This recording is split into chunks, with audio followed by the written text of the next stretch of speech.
Today on Jay Sekulow Live, with 13 days until the election and polls tightening, could it be deja vu all over again? We'll talk about that and more today on Jay Sekulow Live. Live from Washington, D.C., Jay Sekulow Live. Phone lines are open for your questions right now. Call 1-800-684-3110.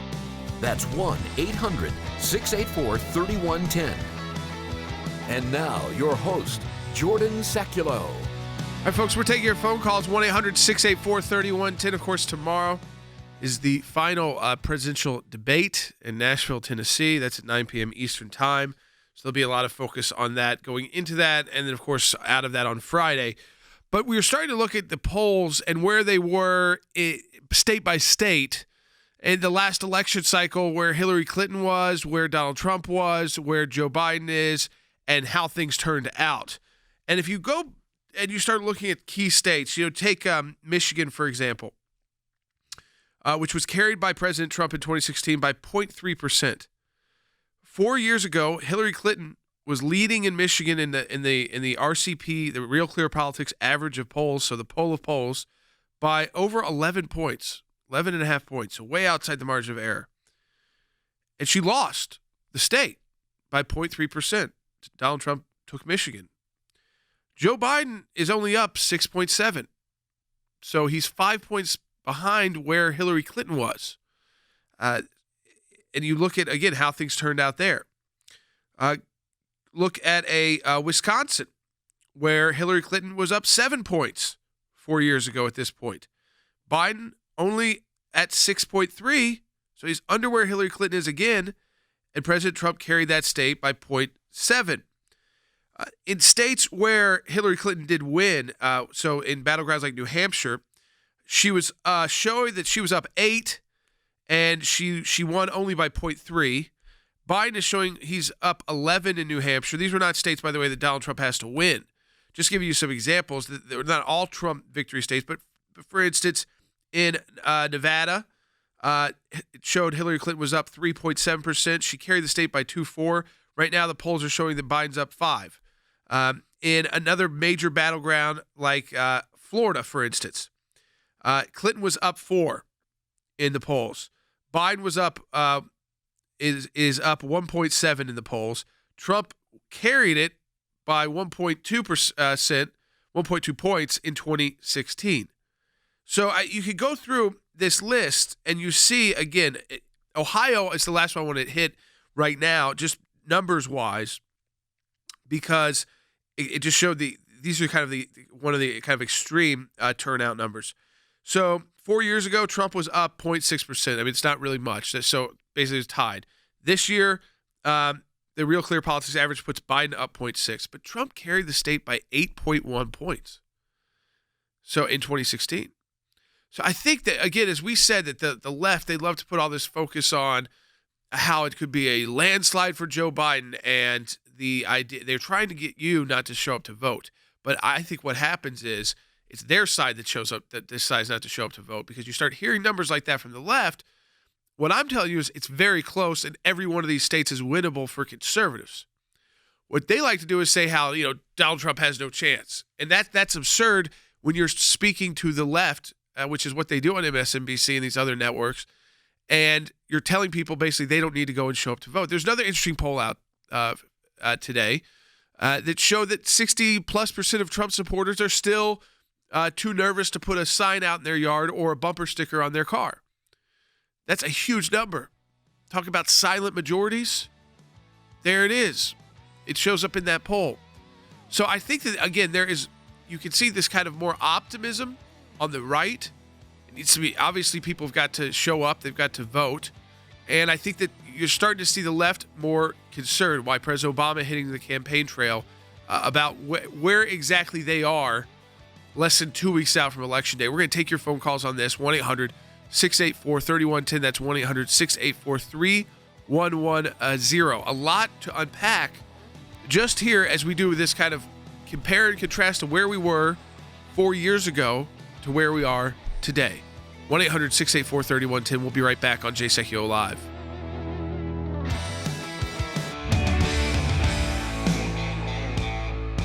Welcome back to Jay Sekulow Live. This is Jordan Sekulow. We are taking your phone calls. What we want to do today was kind of look at, because I think this is making a lot of kind of waves throughout the political world, and that is when you start now digging deeper into these polls, state-by-state polls, not just national polls, but state-by-state polls, and you realize, you look at where Hillary Clinton was 4 years ago, you look at where Donald Trump was 4 years ago, and you look at how things turned out.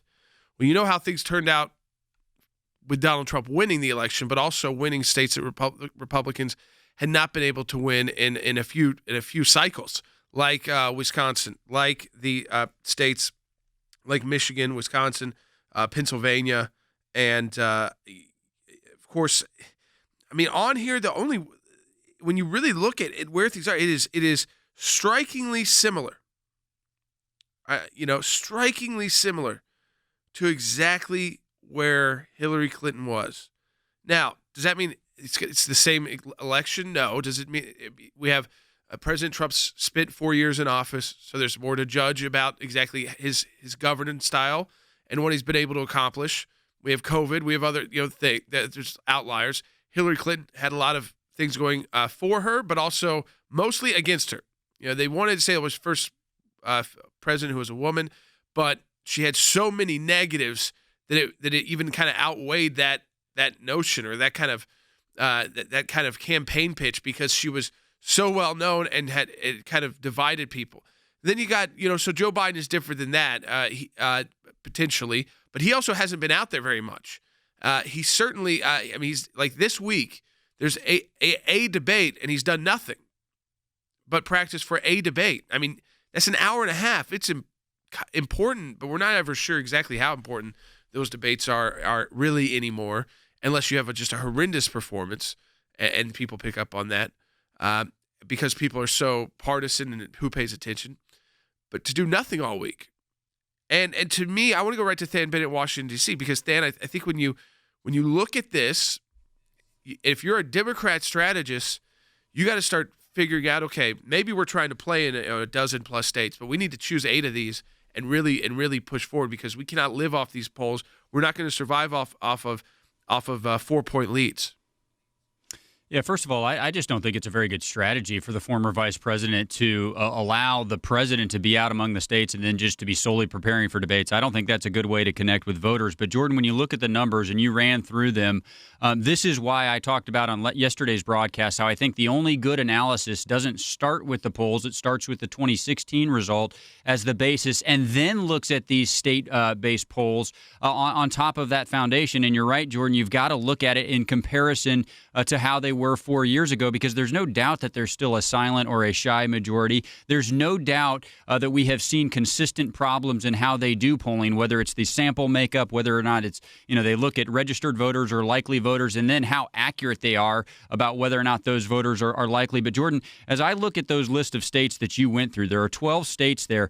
The president outperformed, not in the majority of them last time, he outperformed in all 12 of them in 2016, and some of them, many of them, by wide margins, 6, 7, 8, 9, 12 points, Jordan. So look, if I'm inside Vice President Joe Biden's campaign right now and I'm looking at these numbers and I'm comparing them against 2016, I got to be honest with you, I'm scheduling visits in all 12 of these states, and probably repeated visits. I wouldn't want to be just preparing for the debate, because those numbers are not friendly to him. Let's put it that way, Jordan. Let me ask you folks, 1-800-684-3110, that's 1-800-684-3110.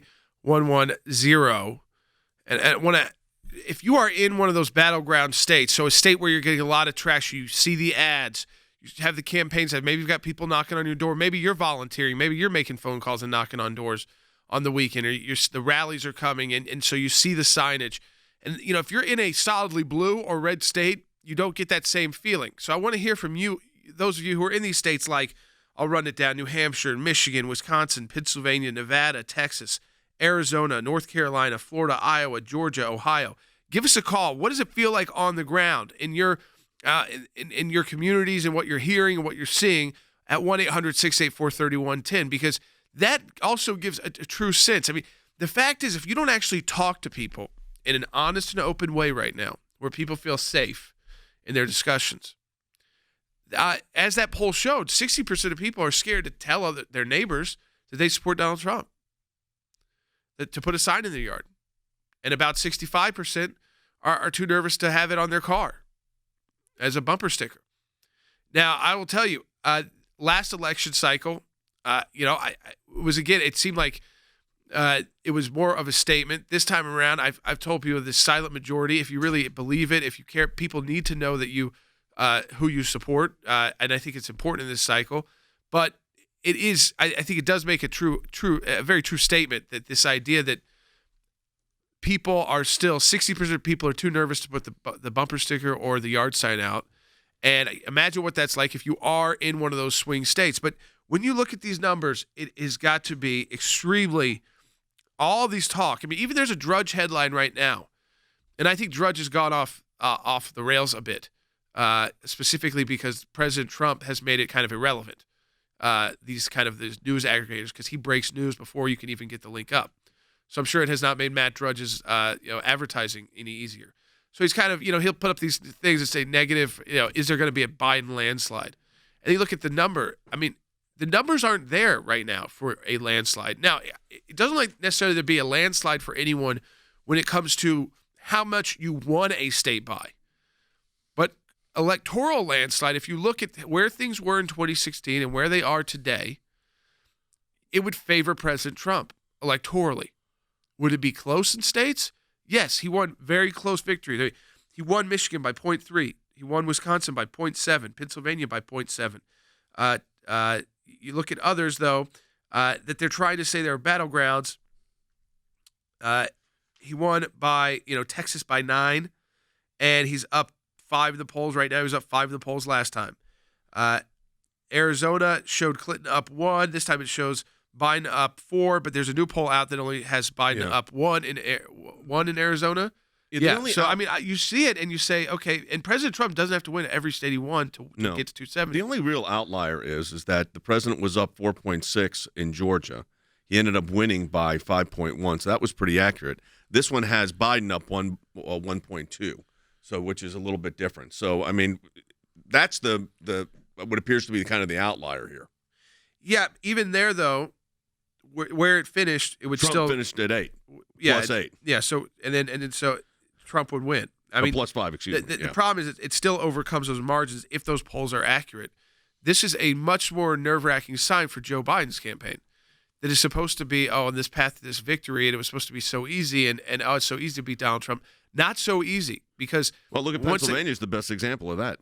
Yes, where you can really, Hillary Clinton had a 6-point lead in the polls, the same average of polls. Joe Biden's under that, and Trump won it by 0.7. So Joe Biden's only got a 5-point lead.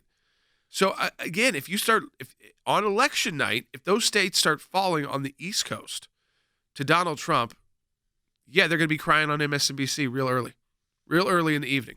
The question is going to be, like we've talked about, will we get enough of results where they start crying on election night?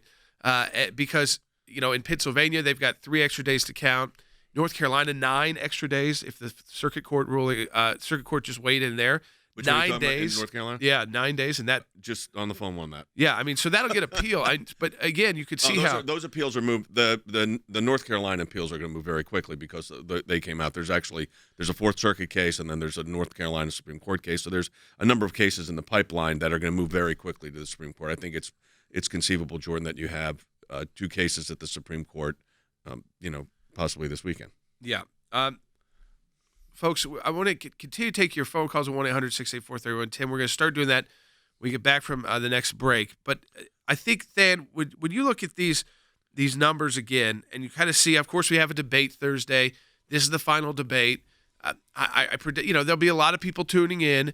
But at this point, you're speaking to a very narrow audience who has not yet voted and has not yet chosen who they are going to vote for. You're speaking to a narrow audience, Jordan, but the one advantage I think the president's campaign has is you're speaking to the same audience you won over the last time. When you went through some of those numbers in the Rust Belt, and I would specifically say Wisconsin, Michigan, Pennsylvania, Ohio, I think Joe Biden's campaign would probably say, well, look, the president probably needs to win 3 out of those 4 to win it. But then the president's campaign would come right back and say, oh, but I won all 4 of them last time. So you're completely correct. They're speaking to a narrow band of voters. I think the biggest difference, though, is one of the candidates has already convinced them very recently to vote for them. That's a big advantage. All right, folks, we're going to continue to take your phone calls, 1-800-684-3110. People are going to weigh in. We've asked people to call in from this list of states. So we've got calls in from New Hampshire, Pennsylvania, and Ohio. Ready to go. When we get back on Jay Sekulow Live, as always, support the work of the ACLJ at aclj.org. That's aclj.org. And again, I think that this is a critical time for you to begin weighing in. We are 13 days out from Election Day, 13 days out from deciding who the next commander-in-chief will be in the United States. Will it remain President Trump, or will we take a giant shift to the left in our country with a President Biden?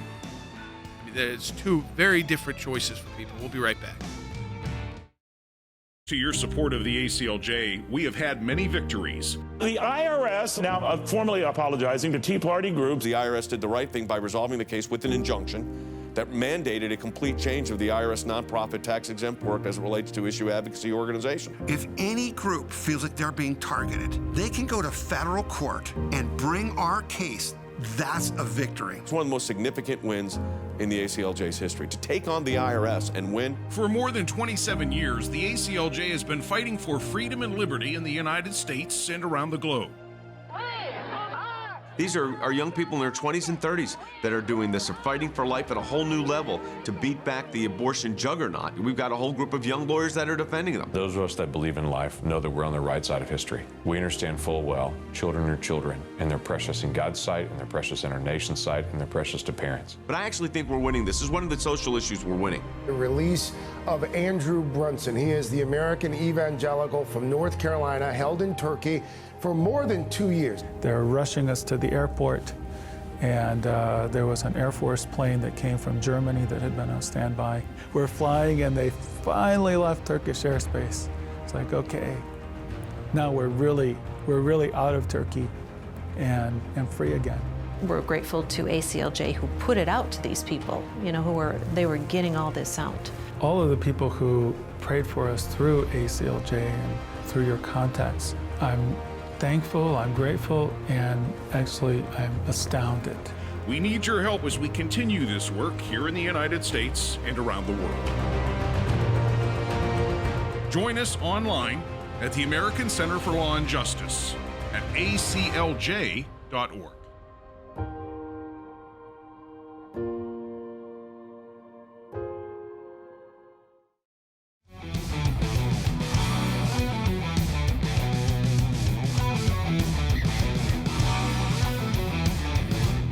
Welcome back to Jay Sekulow Live. We're going to start taking your phone calls now, 1-800-684-3110. We've asked people to call in specifically from these battleground states, and I want to go right to Ruth in New Hampshire on line 1. Ruth, welcome to Jay Sekulow Live. You're on the air. Hi, Ruth. Hi. I just wanted to let you guys know that the enthusiasm in New Hampshire, especially in my town, which is Candia, is through the roof for Trump. And we've been seeing signs for months. Not just little signs, I mean huge signs all over the place. And really the only time that I've seen any Biden signs is in the last month or 2. And I'd say they're 15-1 for Trump signs, 15 Trump signs to every one Biden sign. Yeah, that's interesting, though, because if you look at the Real Clear Politics average, they have the Vice President Biden up by 11 in your state. Hillary Clinton was up 8 4 years ago, and she ended up winning New Hampshire by 0.3. Yeah, which means so the polls are meaningless. The polls in New Hampshire, I think, are very tough. People there are very independent-minded voters. They're used to politics. They get a lot of politicians all the time. I think that it trends that way just because it's a northeastern state. So the polling will trend in the Democrats' direction, but as you see, the results don't. The results don't turn out that way naturally there. So, again, it does come down to, one, this is a different kind of turnout election. And as we take more of your calls, it is a different kind of turnout election because you don't have you're not doing the exact same kind of grassroots you would if there wasn't COVID. So you do have people still getting out the vote. You have the phone calls. You do have door-to-door campaigning in some places, but it's not the same. So this is really going to be up to your own supporters' enthusiasm to get off, to go out and actually vote, even to put the ballot in correctly in the mailbox. You have to do it correctly, or else the ballot doesn't get counted. I think that you're already, and you will see that Republican voters are much more motivated voters. They know if they don't show up, they always lose because there are less Republicans than Democrats registered. So if Democrats have to really work hard on turnout, and they have become a party that has become extremely reliant on specific segments of our population, the African American vote, and winning 99% of that vote, but also turning out the vote in significant numbers. Is Joe Biden going to be able to do that, and Kamala Harris going to be able to do that when they're not even really out there and their campaigns are not very visible? That's a big question. It's interesting about the Kamala Harris not being visible because clearly, she had some exposure to COVID-19, so they pulled her off. But you don't hear a lot, frankly, since the vice presidential debate, where clearly, in my view, I think it was overwhelmingly a victory for the vice president, Mike Pence. And I think she's de-escalated her presence, I think is fair to say. But they're also, they've got a strategy with Joe Biden that it's very clear. And that is a strategy that says less is more. So when they keep putting a lid on it, they basically bought this whole week with him doing nothing other than debate prep. Right. And I think that, again, that's putting a lot into a debate. That's almost like too much into a debate. It's especially when debates you're purportedly ahead. If debates are important, yes, but everyone knows they really don't turn the election. So especially when so many people have already voted. Yeah. So you need to motivate your people to get out and vote, right? So why are you giving up these days of not being anywhere and not being visible? So you're letting the story about your son and these laptops dominate. Yeah, that's the thing, Than, I was going to ask you this because I know that's swirling around Washington right now is the whole Hunter Biden saga and that story and the FBI now with the laptop and all of that. Putting that in just perspective, but there is an intentional move here on behalf of the Biden campaign to not have him out. I mean, and it's because I think of this other stuff. I do think that other stuff is adding to it for sure. I think part of that decision was made prior to it, Jay. Just and on one level, I get it because the vice president is not that compelling in that setting, and I think their strategic decision was to keep him off the trail. But look, I still think it's a mistake, even if he's not that compelling. I think it's 2016 all over again. This is what Hillary Clinton decided to do, to put it on Coast. It did not work out for her. And the other thing is, Jay, I think it turns it into more of what Jordan just talked about, which is which of these campaigns can use the virtual world to connect with their voters better. I mean, look, has there ever been a better candidate at that than the president of the United States with his presence on social media? So, it's a strategic decision on behalf of Joe Biden's campaign. In my view, it's a poor one. Yeah, I think they have made a calculation, though. I don't want to take anything for granted here.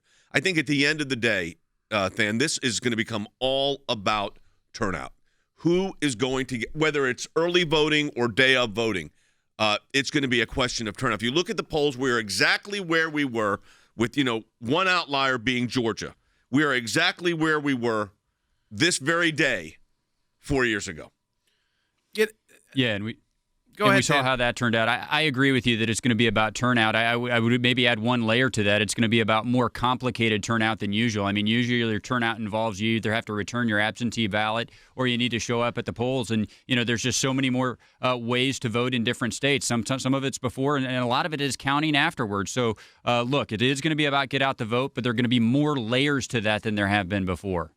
And listen, if you've only got one outlier, and your whole list is Real Clear Politics, poll of polls. And these are why these guys like Steve Kornacki, these guys on MSNBC all day showing how much Biden's going to win by how much. They did this the last time. And it blew up. They don't learn from it. Either they don't care, and it's just about telling the choir what they want to hear, because people don't show up, especially during COVID, when you start telling them they don't need to. Especially when you are so reliant on minority voters in communities that we know have been impacted more by COVID.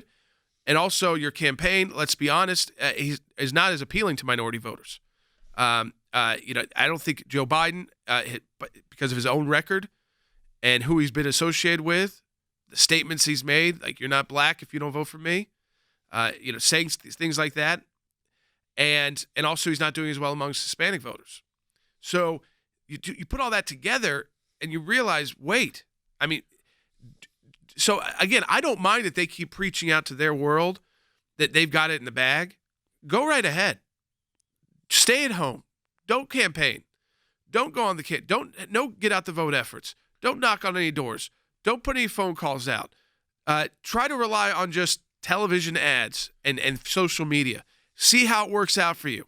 Hope you have your speech ready on election night, because Hillary Clinton didn't. You better have your speech ready. Now, am I being too say that Republicans have the bag? Absolutely not. No, run like you're behind, because you are. Because I think that every poll shows you're down, so you have to show up better than every poll. Exactly. And Republicans are better at doing that, and I do think they're more self-motivated. We don't have to have the labor union come around, knock on our door to get us out to vote. Democrats have relied on that more, this kind of community organizing. That's what community organizing is. Republicans don't have to do that. But Republicans, you're right. Republicans need to be running like they're behind, because you know what? They are. If you look at every single poll, they're not all wrong. Not every single poll is wrong. Now, do I think they will be wrong at the end of the day? Yes. But when you're not up 15 and not up 10, guess what? Run like you're behind, because that's how you win. Yep. All right, folks, second half hour coming up with Jay Sekulow Live. Taking your phone calls at 1-800-684-3110. As always, support the work of the American Center for Law and Justice at ACLJ.org. That's ACLJ.org. We'll be right back on Jay Sekulow Live.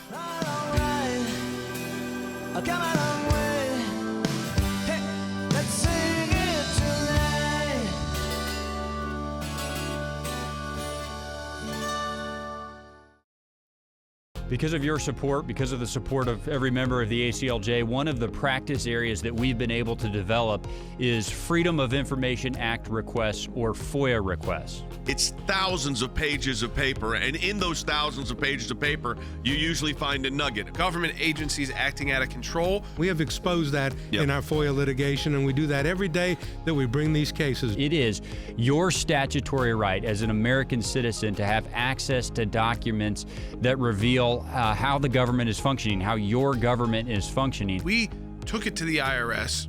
No one ever does that. What the IRS was doing was violating the Constitution and statutory law. They can't do what they were doing before. They've been hiding behind in the shadows. These FOIAs bring them to light. How do we know? Because our FOIA litigation got that document. Those of you that support the ACLJ, this is what it's all about at the end of the day. Think we haven't been on this, folks? We've been on it.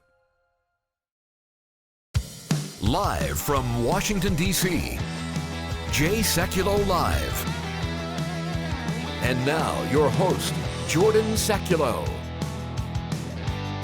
All right, welcome back to Jay Sekulow Live. We're taking your phone calls at 1-800-684-3110. We've got calls in from Minnesota, Pennsylvania, Ohio, and Michigan. And we will start taking those calls again in just a minute, because we want to hear from people who are in these battleground states, who are living it day to day in the campaign. They see the ads. The campaigns are there in full force, and kind of getting their sense of what it's like on the ground. And that could be very different in states like Minnesota, Pennsylvania, Ohio, and Michigan. Can feel very different depending on what part of the state you're in, what city you're in, or your more rural area, what region of the state are you in. It could be very different. And I'm looking at these states, Jordan. I'm saying, which ones am I dealing with that have cases that are heading up to the Supreme Court? Yep. And North Carolina is one. Pennsylvania has already had one up there. There's another one coming out of the Fourth Circuit. There may be one coming out of Minnesota and Michigan. So I'm looking at these states and saying, there's a lot of By the way, it's not game day Supreme Court cases yet. This is changes to the legislation on when does an absentee or a mail-in ballot have to be in. And the legislature didn't make the changes, but the courts did. And then we're arguing back and forth on this. Now, Pennsylvania, the court went 4-4 against us. Next week, Amy Barrett's in there, but there's going to be a series of cases that are up there before she gets there. I mean, you can't, there's only so much you can do. You can't really control the timing on these things. So we're looking at I know I'll be reviewing briefs tonight of one coming out of the U.S. Court of Appeals for the Fourth Circuit. I reviewed one just the other day that was coming out of the Second Circuit. I mean, it's just the nature of what it's going to be. So the courts are going to have a role in this too if we get to where the ballots, the voting is that tight. Yeah, I mean, it all comes down to that question. None of this shows that, but, none of the polling shows that. But, if they're wrong, which they were last time, it didn't really come down to states. And the president had an electoral landslide. Right. It was not, I mean, there was no, if one or two states were kind of still being figured out, it didn't matter because of the electoral number. What do you think happens? I'll ask this to you and Than. What do you think happens if there was because they're all talking about this possible upset in Georgia, which I still find very hard to believe. But if Georgia were to go Democratic to the senators and to the presidency, what does that change in the calculus? I'll go first to Jordan. I don't buy that that's going to happen, but my goodness, the polling is very close. I would say this. One, I don't think I think Republicans will take Georgia, and I don't think that's a. I think it's a pipe dream of Democrats. But number two, I would say this. The problem for Democrats is that that's the only state we're talking about that they could potentially take, and we've got the Republican side of this has got the entire rest of the country. Literally, the entire Rust Belt, the entire Midwest is in play for Donald Trump. We're talking about one state that might be due for Joe Biden, and we're talking about whether or not, again, President Trump can continue to win these states. He didn't barely get to 270 in 2016. He got to 304 electoral votes. He doesn't have to perform as well, and he still wins. So this is the thing for Joe Biden. They want to focus on Georgia, focus on it all they want. Because I do think it matters for the Senate. Is it a distraction for the president to go back down there, for instance? Not necessarily. It's important Senate races down there. You want to make sure you win. Also, if Joe Biden's campaign is wasting its time there, if you can make them spin there, and make them believe that they actually have a chance, then you play the shadow game of showing up there, having rallies, sitting the president there, saying we think we're down here. And then guess what? They spend all their money in a state they had no chance in. You're probably right. Than, what's your thoughts on that one? I agree with Jordan on all the presidential analysis. I'm most intrigued by the Senate races. I ultimately think that the Republicans will win both seats that are up. But Jay, the interesting thing to me would be because they're both jungle primaries and you have a Libertarian candidate in one of the races and then two Republicans running in the other special election, you got to get over 50% to win it outright. It's very possible, Jay, that we could go to January 5th and both of those races could be in a runoff. You would already know who won the White House. The control of the Senate might hang in the balance, and you'd have two races in Georgia with all of the nation's attention on it. That would be something, Jay. All right, when we come back, we'll take your phone calls, 1-800-684-3110. That's 1-800-684-3110. Got them coming in from the battleground states. For those of you listening or watching who aren't living in those states, this is very interesting to hear what people are really seeing on the ground. They're living this day to day, and they're being probably overwhelmed by substance of the campaign. We'll be right back on Jay Sekulow Live. All right, welcome back to Jay Sekulow Live. We are taking your phone calls at 1-800-684-3110 and ask people to call in specifically from the states, the key battleground states. And we've got those calls in. I want to go right back to them.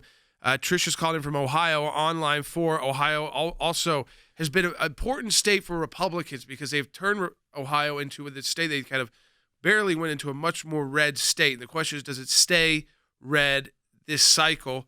Trisha, welcome to Jay Sekulow Live. You're on the air. Hi, Jordan. I would say definitely it's going to stay red. What part of Ohio are you in, Trisha? I'm in Urbana, but I travel from Columbus to Dayton. Okay. So it's a good 50-mile radius that I drive, and all I see is Trump signs.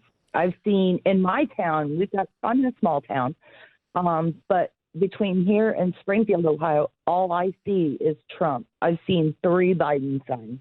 That's interesting. Yeah, and so there, I think you're starting to see that where people in states where you've got the campaigns more heavily focused, they're more open to putting out the sign, put out the bumper sticker, and you see this enthusiasm. But here was, again, this is the Real Clear Politics average, is the poll of polls, and here's what it said.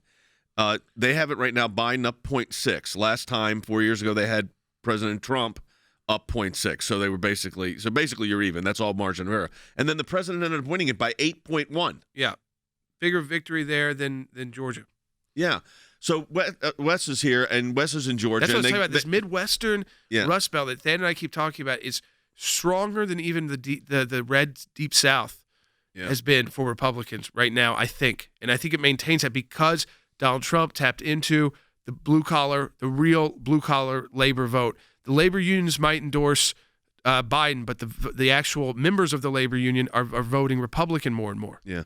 You just came back from Georgia. So what's you were just down there. What's your field report? I tell you what, it's amazing because I know Georgia, they say it's a close call. It's a battleground state.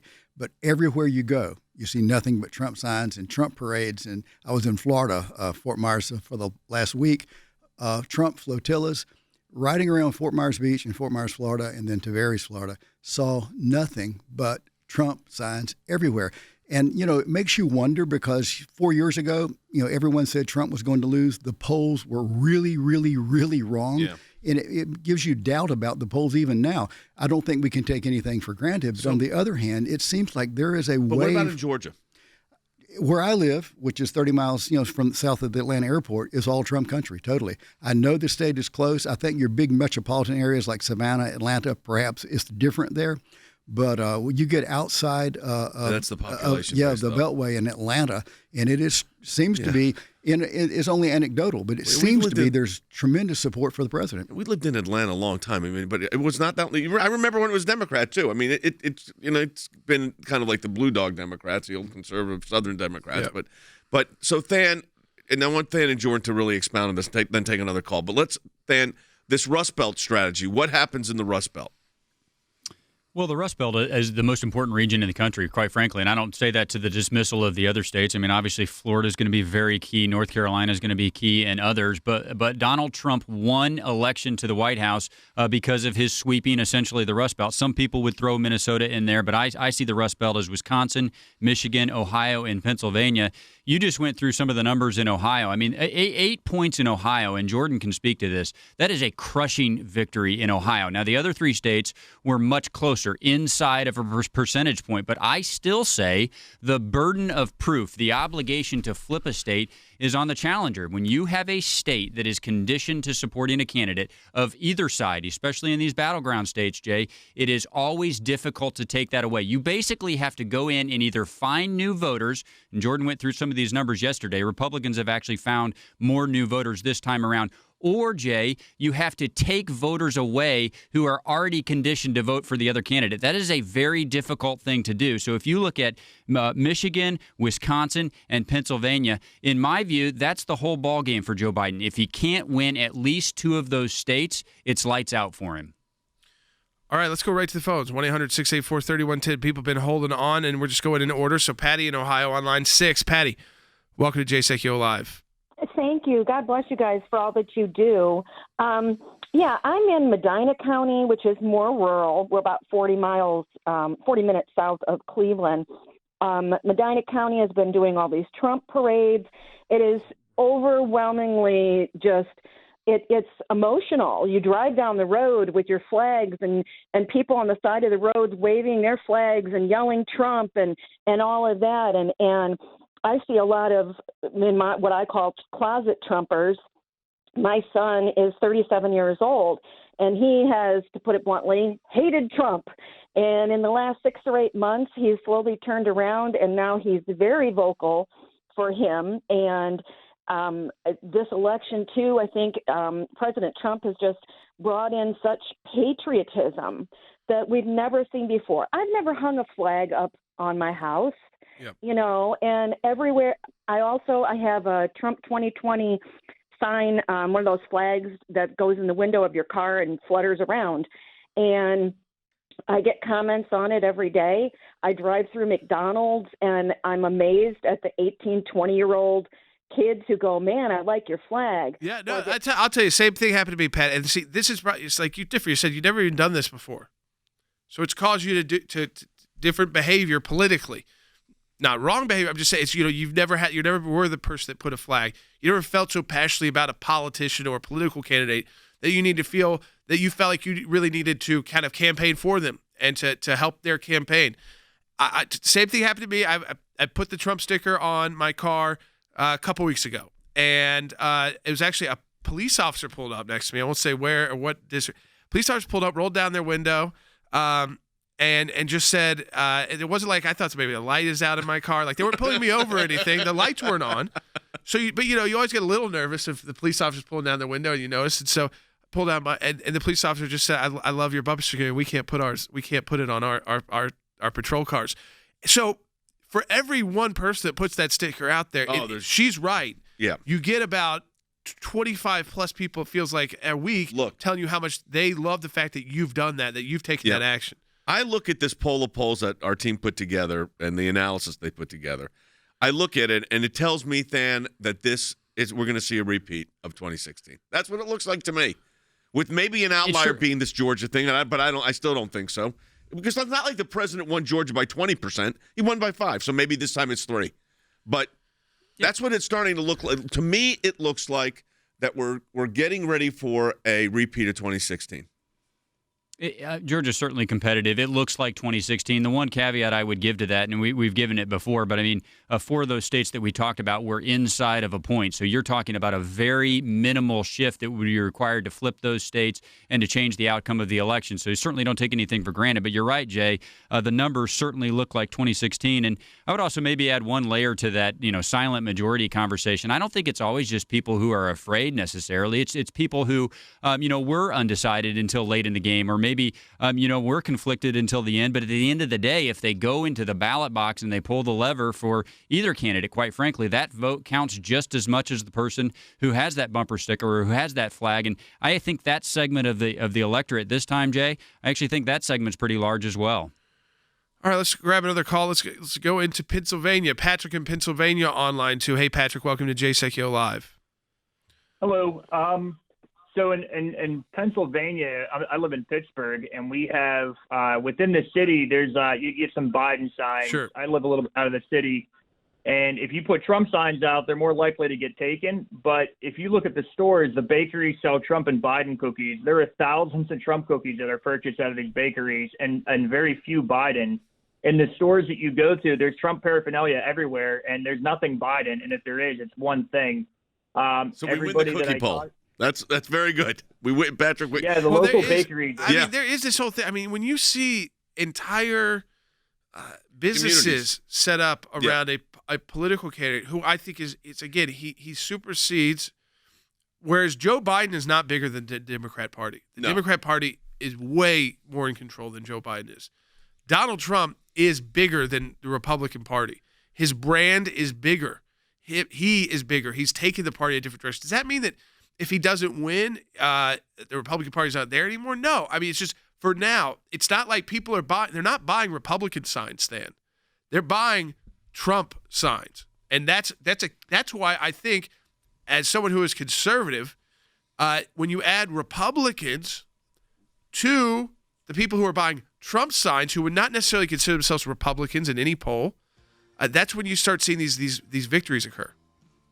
It's a great point, Jordan, because I actually think this is probably the presidential election cycle that has the least overlap between party affiliation and then candidate affiliation. Jordan, I actually think there's a number of states, maybe we can get into this in a later day, where you might have them go for one party at the presidential ticket and the other party on the Senate ticket. I think there's going to be more than one of those states, Jordan.